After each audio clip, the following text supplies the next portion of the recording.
Em nome do Pai, do Filho e do Espírito Santo. Amém.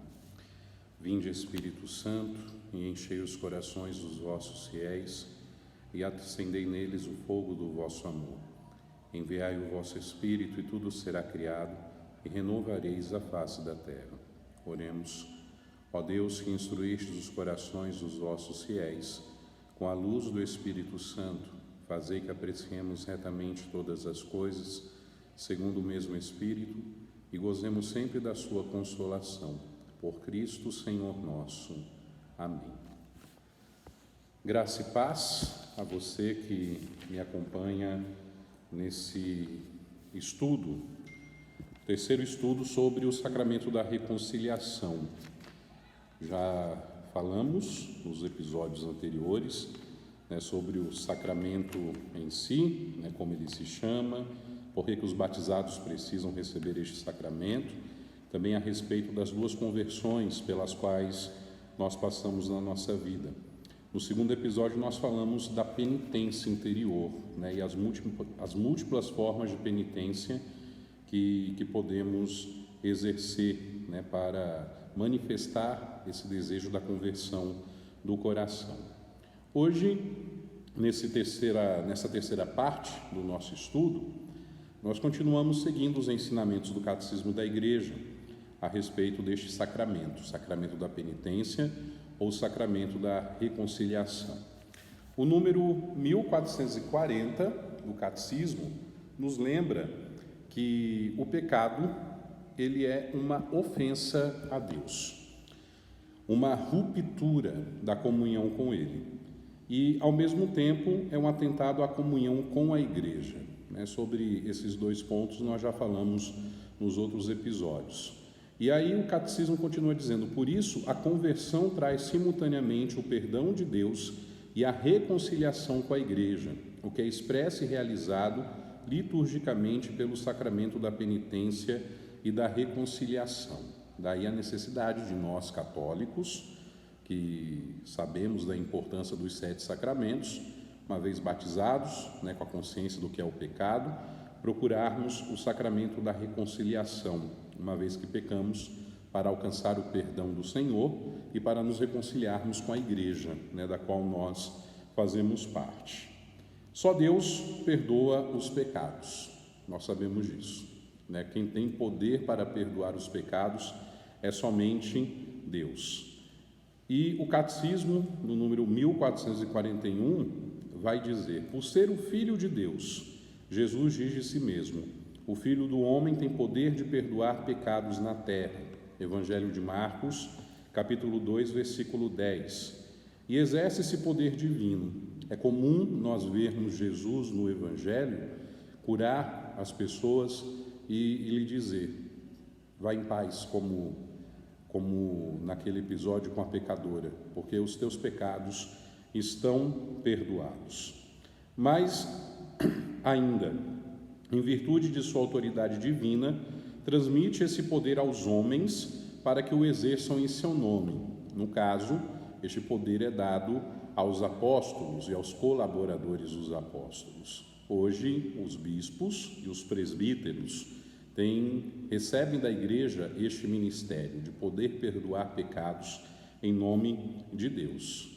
Propriamente, para nós celebrarmos o sacramento da reconciliação, é necessário que a gente procure um sacerdote, devidamente ordenado. A vontade de Cristo é que toda a sua Igreja seja, na oração, na sua vida e sua ação, o instrumento do perdão e da reconciliação, que Ele conquistou ao preço de seu sangue, mas confiou o exercício do poder de absolvição ao ministério apostólico, encarregado do ministério da reconciliação. O apóstolo é enviado em nome de Cristo e ao próprio Deus, que através dele exorta e suplica: reconciliai-vos com Deus. Só Deus tem o poder de perdoar os pecados, mas Jesus, invocando para si, não só por ser Filho de Deus, mas por ser Deus também como Pai, exerce este poder no Evangelho e deixa à Igreja, especialmente aos apóstolos em primeiro lugar, o mesmo poder, de perdoar os pecados, de chamar as pessoas a reconciliação, a conversão. O catecismo segue, no número 1443, falando a respeito da reconciliação com a Igreja. E aí nos diz: durante sua vida pública, Jesus não só perdoou os pecados, mas também manifestou o efeito desse perdão. Reintegrou os pecadores perdoados na comunidade do povo de Deus, da qual o pecado os havia afastado ou até excluído. Um sinal evidente disso é o fato de Jesus admitir os pecadores à sua mesa, e mais ainda, de ele mesmo sentar-se à sua mesa. Gesto que exprime de modo estupendo, ao mesmo tempo, o perdão de Deus e o retorno ao seio do povo de Deus. Isso é importante porque era comum na mentalidade dos contemporâneos de Jesus que os pecadores não tinham lugar no meio dos sãos. Por exemplo, os leprosos. Acreditava-se que a causa da lepra era o pecado da pessoa ou o pecado de algum dos seus ancestrais, dos seus pais, dos seus avós, enfim. E quando o leproso se aproximava, ele tinha uma espécie de sino, pendurado no seu pescoço, de modo que as pessoas ouvissem quando ele estava se aproximando. Então, tem essa mentalidade, e Jesus veio para romper essa mentalidade de que os pecadores devem ser excluídos, devem se sentir excluídos. Jesus não só acolhe, como concede o perdão, como senta-se à mesa com eles, chama-os para fazer parte do seu grupo, do grupo dos discípulos. Obviamente, depois de ter mostrado a eles que, diante do arrependimento, não só mostrado, mas dado o seu perdão, o perdão de Deus a eles, diante do seu arrependimento. E são vários os testemunhos que nós vemos no Evangelho, de pecadores, segundo essa mentalidade, que recebem de Cristo o perdão e têm a sua vida transformada. O próprio Mateus, apóstolo evangelista, a mulher pecadora, Zaqueu e tantos outros. O catecismo continua: conferindo aos apóstolos o seu próprio poder de perdoar os pecados, o Senhor também lhes dá a autoridade de reconciliar os pecadores com a Igreja.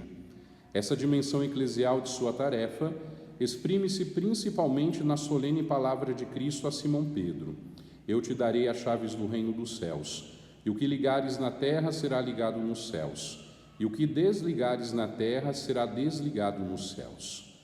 Um unus de ligar e desligar que foi dado a Pedro, consta que também foi dado ao colégio dos apóstolos, unido a seu chefe. E junto dessa instituição de Jesus, deste poder que Jesus dá a Pedro e a seus sucessores, bem como em todo o grupo dos apóstolos, como o catecismo deixa bem claro, está também a própria instituição que Jesus faz do sacramento. Em João capítulo 20, versículo 20, recebam o Espírito Santo. O pecado daqueles que perdoarem serão perdoados. O pecado daqueles que não perdoarem não serão perdoados.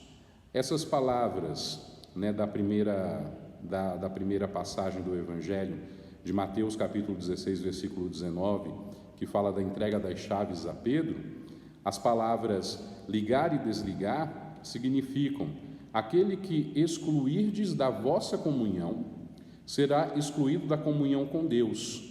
Aqueles que vocês receberem de novo na vossa comunhão, Deus o acolherá também na sua. Portanto, o catecismo termina esse ponto dizendo que a reconciliação com a Igreja é inseparável da reconciliação com Deus.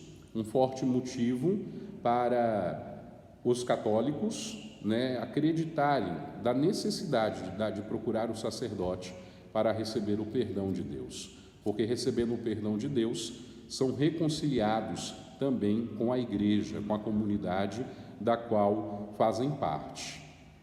Muito bem. Depois,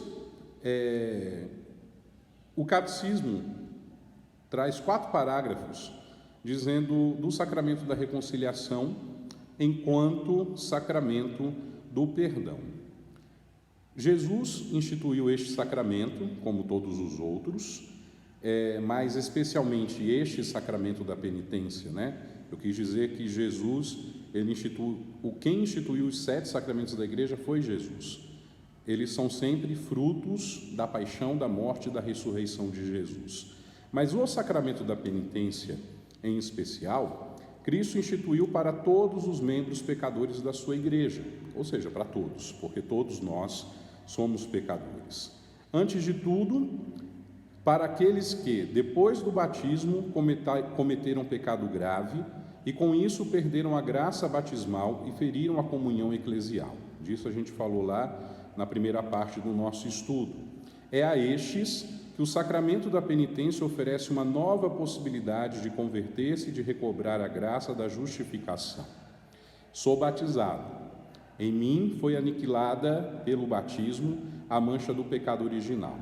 No entanto, quando eu cometo o pecado grave, eu perco essa graça batismal. E para recuperá-la, eu preciso celebrar o sacramento da reconciliação. Os padres da Igreja, já lá no início, nos primeiros séculos, apresentam este sacramento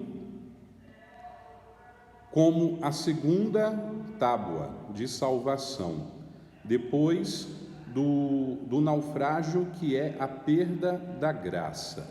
Ou seja, o sacramento é possibilidade, celebrar o sacramento da reconciliação é possibilidade de recuperarmos a graça, é a nossa segunda tábua de salvação.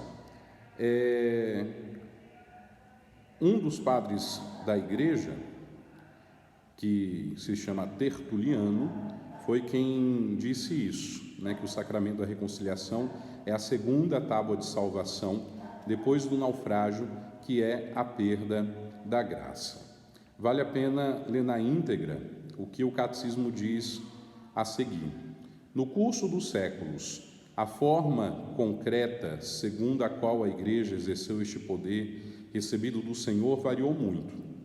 Nos primeiros séculos, a reconciliação dos cristãos que haviam cometido pecados particularmente graves depois do batismo, por exemplo, a idolatria, o homicídio ou o adultério, estava ligada a uma disciplina bastante rigorosa, segundo a qual os penitentes deviam fazer penitência pública por seus pecados, muitas vezes durante longos anos antes de receber a reconciliação. Ainda bem que hoje não é mais assim, E a esta ordem dos penitentes, que incluía apenas certos pecados graves, só se era admitido raramente e em certas regiões só uma vez na vida. Ou seja, depois, se a pessoa voltasse a cometer os mesmos pecados, não poderia passar por este processo de reconciliação depois. No século VII, inspirados na tradição monástica do Oriente, os missionários irlandeses trouxeram para a Europa continental a prática privada da penitência, que não mais exigia a prática pública e prolongada de obras de penitência antes de receber a reconciliação com a Igreja. O sacramento se realiza daí em diante de uma forma mais secreta entre o penitente e o presbítero, que é a forma que nós conhecemos e celebramos hoje. Essa nova prática previa a possibilidade da repetição, abrindo assim um caminho para uma frequência regular a este sacramento. Permitia integrar numa única celebração sacramental o perdão dos pecados graves e dos pecados veniais. Em linhas gerais, é essa forma de penitência que é praticada na Igreja até hoje. Aqui eu acho importante a gente relembrar de um dos mandamentos da Igreja, que é confessar-se ao menos uma vez ao ano, por ocasião da Páscoa do Senhor, que é essa época que nós estamos vivendo, mas como vocês sabem, a grande maioria das pessoas serão privadas do sacramento da reconciliação por conta dessa crise que estamos atravessando com a pandemia. E lembro disso porque muita gente acha que só precisa se confessar uma vez ao ano por essa época, e não. O sacramento ele pode ser vivido e repetido e celebrado quantas vezes forem necessárias durante um ano. Todas as vezes que nós pecamos mortalmente, gravemente, e temos a consciência disso e nos arrependemos de ter cometido aqueles pecados, não só podemos, como devemos procurar o sacerdote para celebrar o sacramento, para que a graça do nosso batismo esteja sempre presente na nossa vida, porque cada vez que nós pecamos mortalmente, essa graça se esvai, ela deixa de existir. Aproveitar essa segunda tábua de salvação que a gente diz, né, que a igreja nos oferece, né, depois do naufrágio, que é a perda da graça por conta do pecado que nós cometemos. Ainda a respeito da mudança, das mudanças, né, porque pelas quais passaram a disciplina e a celebração deste sacramento ao longo dos séculos, o catecismo diz: podemos discernir sua própria estrutura fundamental, que consta de dois elementos igualmente essenciais. De um lado, os atos do homem que se converte sob a ação do Espírito Santo, a saber, a contrição, a confissão e a satisfação.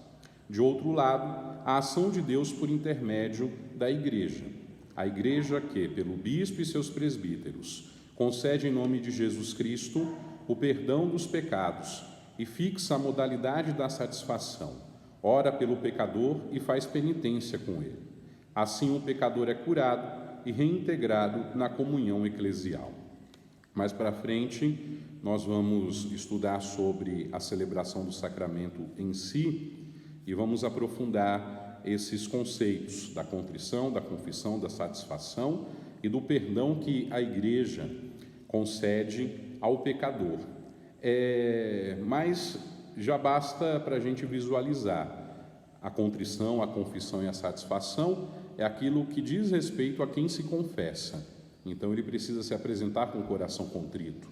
No último episódio, a gente falou bastante sobre essa contrição que deve nascer do coração, né? A conversão do coração é mais importante que a conversão exterior, né? Para os atos exteriores serem válidos, eles precisam estar apoiados nessa contrição íntima, né, do nosso coração. A confissão dos pecados, que é dizer o que eu fiz, né, acusar os meus pecados. A satisfação, que está ligado à penitência que o presbítero dá.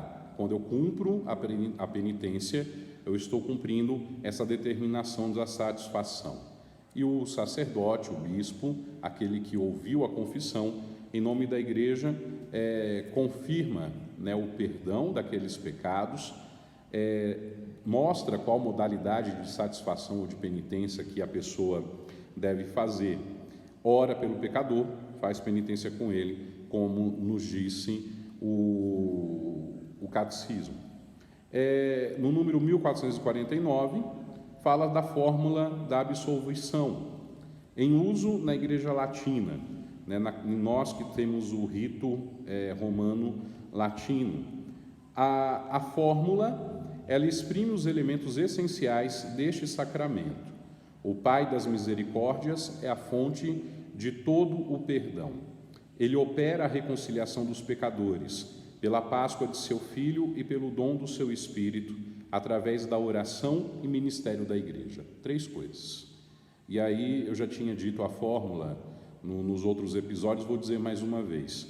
Deus Pai de misericórdia, o Pai das misericórdias é a fonte de todo o perdão, que pela morte e ressurreição de seu Filho, reconciliou o mundo consigo e enviou o Espírito Santo para a remissão dos pecados.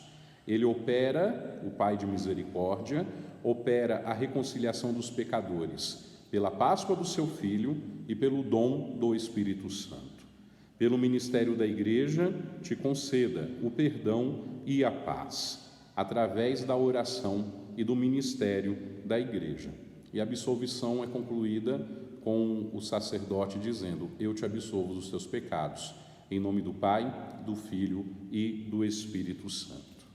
Veja que grande graça Deus nos dá, né, de podermos beber dessa fonte de misericórdia de modo incessante, né, sem interrupção, quantas vezes nós quisermos, não só naquela hora em que a Igreja pede, recomenda como mandamento, que a gente se confesse ao menos pela Páscoa, mas quantas vezes nós quisermos durante o ano. Tem gente que se confessa a cada mês, tem gente que se confessa a cada 2 meses, tem gente que se confessa a cada 15 dias, tem gente que mesmo criando assim uma periodicidade na confissão, quando tem consciência de que precisa reconciliar-se com Deus e com a igreja, procura o sacerdote em outras oportunidades fora essa do que programou, do que planejou, né, para estar de fato em dia com a graça de Deus. Nós não perdemos absolutamente nada, nós só ganhamos de Deus a sua misericórdia, a sua graça, o seu perdão. Continuamos aqui com o catecismo e, para terminar o nosso estudo de hoje,